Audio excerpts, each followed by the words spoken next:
극동방송 청취자 여러분 안녕하세요. 저는 김해제일교회를 섬기는 김신일 목사입니다. 원래는 인천 사람인데 신학교 졸업 후에 강원도 산골 목회자로 5년, 그리고 북미의 유학생과 디아스포라 목회자로 26년 그렇게 살다가 한 2년 8개월 전 경남 김해에 와서 한 명의 목회자로 살아가고 있습니다. 근본에 영남 5강이라는 프로그램으로 청취자 여러분을 만나게 되었는데요. 좀 어색하지만 또 많이 기쁩니다. 실은 저희 교회 가족들을 처음 만나면서 하나님의 이름 시리즈로 주일 설교를 진행했었는데 그 중에 5개 이름을 선택해서 여러분과 함께 나누어 보겠습니다. 첫 시간인데 이렇게 출발해 보시죠. 시편 20편은 인생을 살아가는 방법을 2가지로 요약합니다. 어떤 사람은 병거, 어떤 사람은 말을 의지하나 우리는 여호와 우리 하나님의 이름을 자랑하리로다.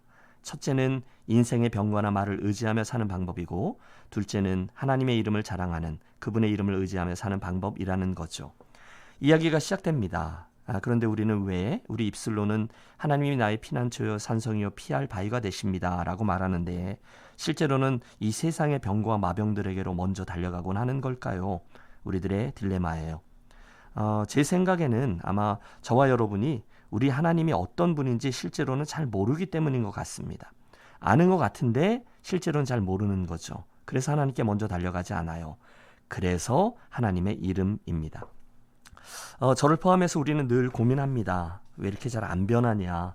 믿음의 길이라는 게 뭐 이렇게 잘 안 되냐? 이게 정말 되는 싸움 맞냐? 여러분, 하나님을 알게 되면요, 하나님에 대해서 아는 거 말고 하나님을 알게 되면 놀라운 세계가 열립니다. 그분의 광대하심, 아름다우심, 깊고 넓으심, 지혜로우심, 사랑, 긍휼, 자비, 능력 등등, 그분을 알게 될 때 우리는 정말로 참 기쁨과 만족을 알게 되고 변하기 시작하죠. 사실 하나님의 이름에는요, 그 이름이 드러나게 된 사건과 그분의 성품, 그리고 우리를 향한 하나님의 기대와 바람이 다 담겨 있어요. 그래서 그분의 이름은 하나님을 알게 되는 렌즈라고 저는 생각해요. 자, 준비되셨나요? 우리 바로 첫 번째 하나님의 이름인 엘로이, 보고 계신 하나님을 만나 보시겠습니다.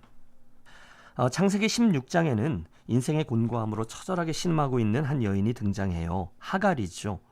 물론 그곳에는 또 다른 주인공 아브람과 사레도 자리합니다. 우리가 잘 아는 아브람은 75세에 하나님으로부터 후사를 약속받았지만 아직까지 얻지 못했습니다.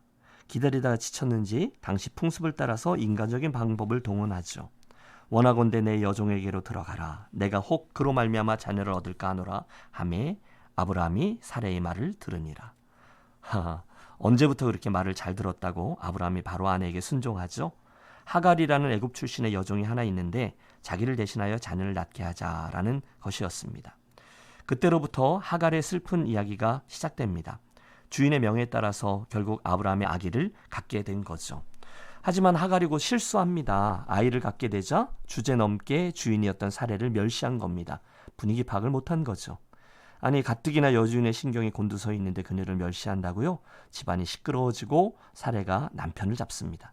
당신이 그렇게 잘해주니까 하갈 저것이 나를 무시하지. 나는 억울해. 정말 막장 드라마 아닙니까? 순간 아브라함이 살 길을 찾아요. 당신 몸종이니 당신이 알아서 해라. 남편이 자기 편을 드니 힘이 났죠.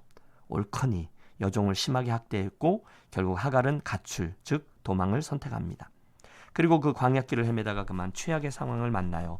갈 곳이 마땅치 않습니다. 어디가 어딘지도 모르겠습니다.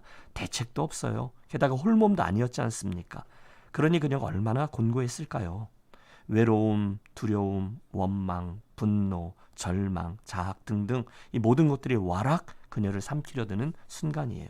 바로 그때 하나님이 하갈에게 다가오시죠. 사레의 여종 하갈아, 내가 어디서 왔으며 어디로 가느냐? 그가 이르되 나는 내 여주인 사레를 피하여 도망하나이다. 여러분, 우리가 주목하려는 것은 이것입니다. 보세요. 하나님은 지금 그 불쌍한 여종을 아셨습니다.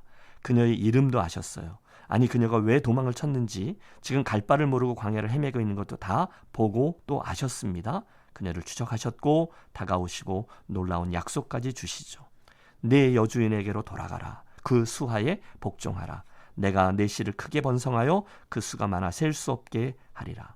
그게 다가 아니었어요. 아들을 낳으리니 그 이름을 이스마엘이라 하라. 이는 여호와께서 내 고통을 들으셨음이니라.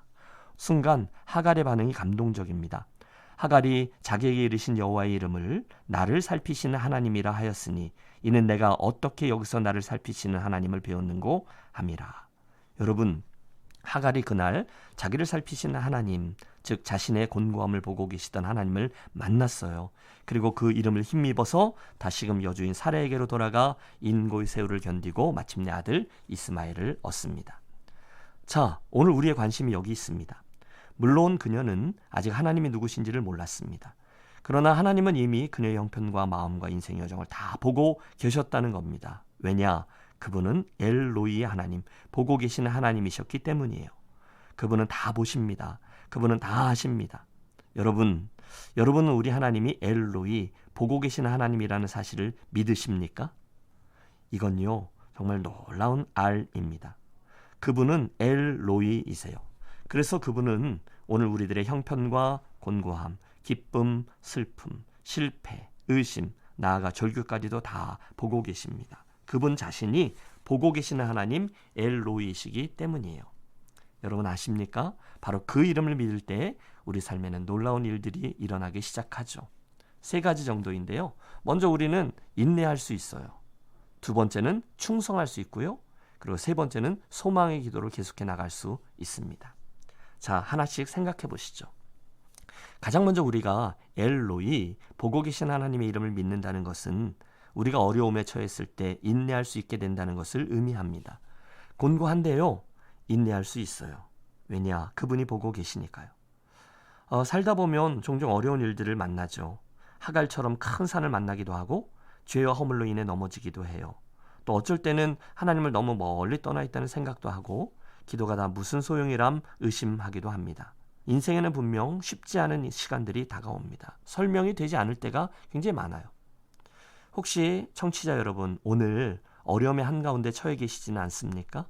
실패로 인해서 충격을 받으셨나요? 혹 배신당해 실망하셨어요? 이용당하시지는 않으셨습니까?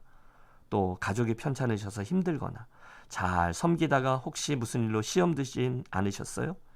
기도해야 한다는 것은 알지만 기도할 힘도 없지는 않으신가요?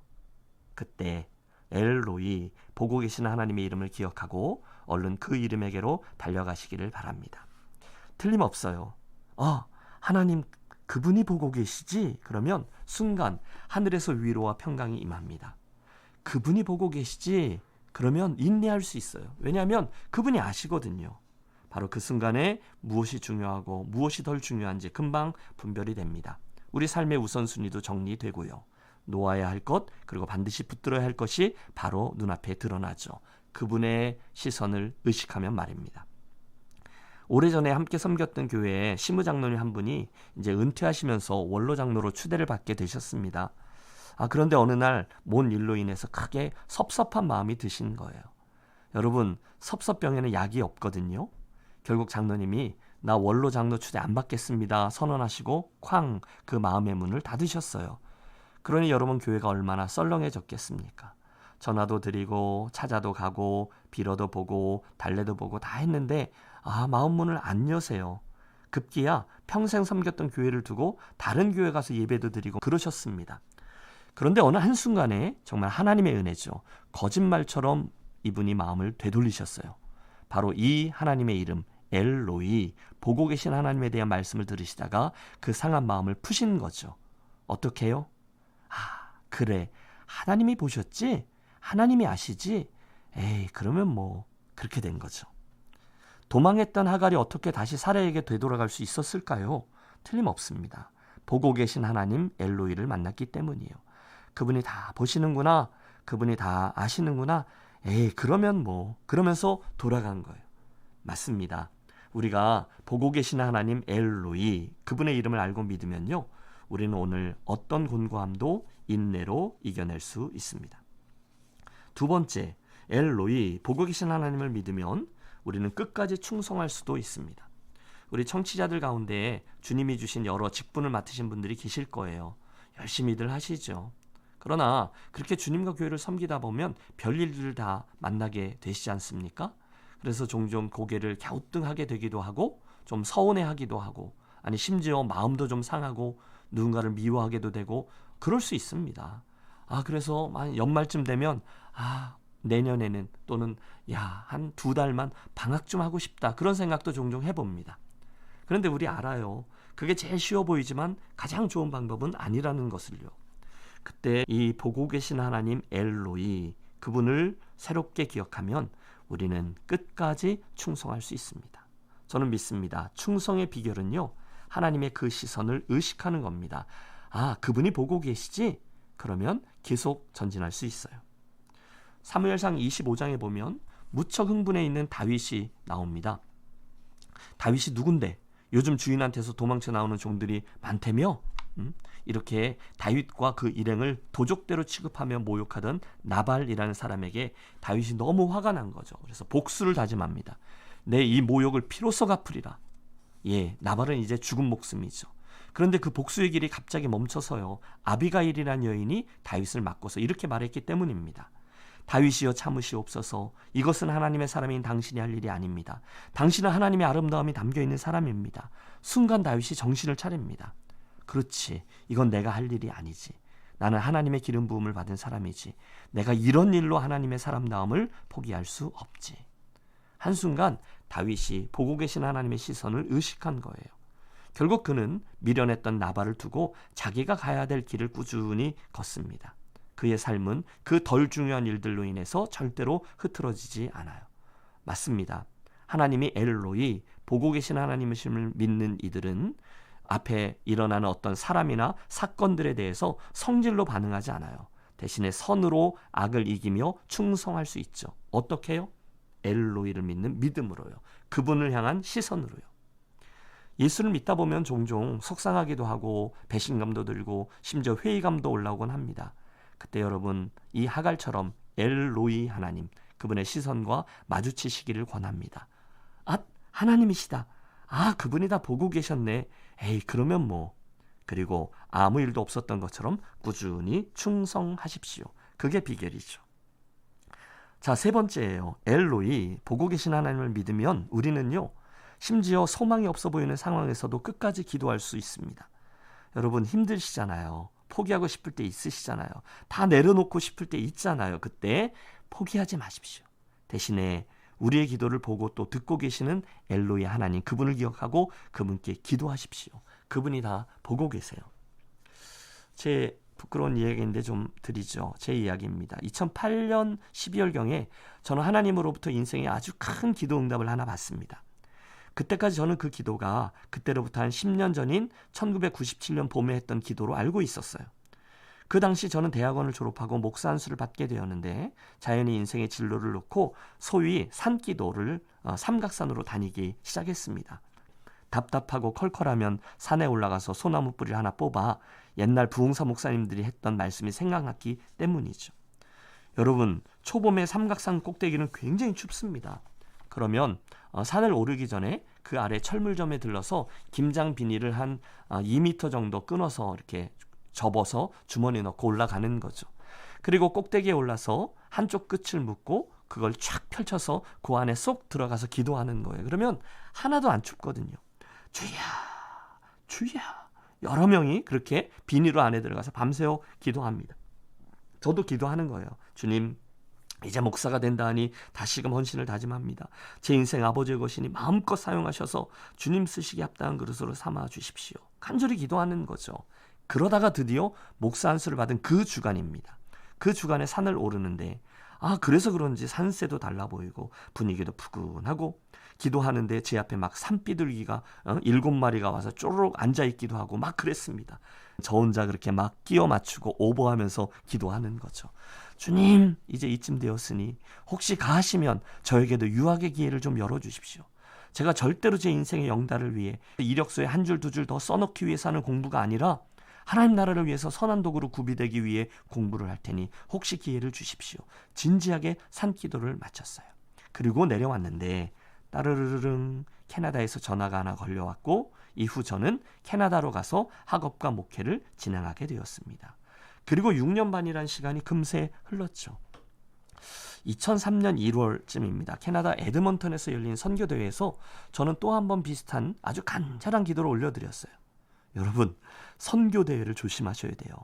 선교대회 같은 건 분위기에 취해서 아무나 막 손들고 심지어 스님들도 헌신한다는 농담이 있을 정도로 막 뜨겁습니다.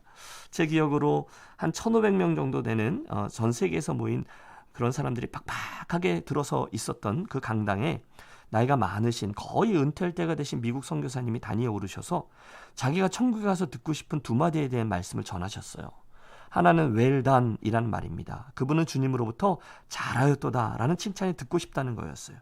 이해가 되었죠. 그런데 그분이 두 번째로 듣고 싶다는 말 because of you가 저를 뒤집어 놓은 거예요. 그분은 천국에 도착했을 때 그곳에 있는 많은 사람들이 당신 때문에 제가 천국에 들어올 수 있었습니다. 너무 고맙습니다라는 말, 그걸 듣고 싶다는 것이었어요. 순간 그 말이 저를 친 거죠. 저도 그 자리에서 떼굴떼굴 구르며 기도했습니다.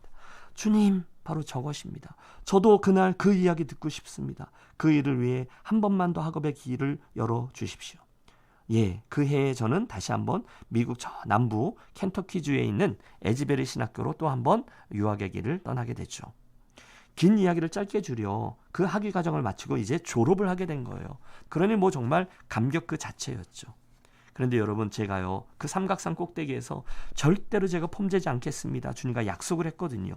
그러니까 어디다가 속 시원히 자랑은 못하겠고 그냥 애들만 잡는 거죠. 야, 학교 빼먹어도 돼. 아빠 박사님 되는 건데 졸업식 가자. 그렇게 된 거예요.